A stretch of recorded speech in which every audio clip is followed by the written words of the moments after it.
stitch, we start as we did all our other stitches. I've got a knot at the end of my thread. I prefer for this stitch to work right to left, but again, there's no right or wrong, just whatever's easiest for you. So I'm creating my first stitch.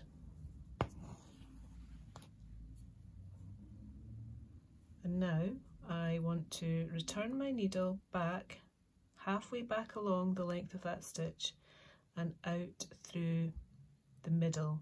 So I'm splitting the strands of thread.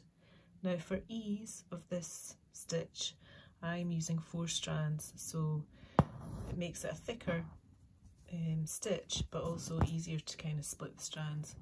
But you can use 1 strand, 2 strands, however many strands that you want. It's up to you, and you don't need to be so accurate that you're, you know, making sure you've got 2 on each side or dividing how many strands you've got. You're just going for a rough estimate. So once you've done that, you take your needle a stitch length ahead again, and as we did before, you're taking your needle halfway back along that strand and out the middle, splitting it. And it creates like a very dainty chain stitch effect. And this stitch is generally thicker.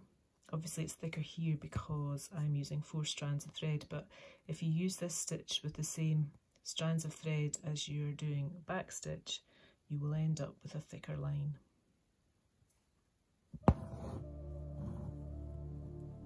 So we just continue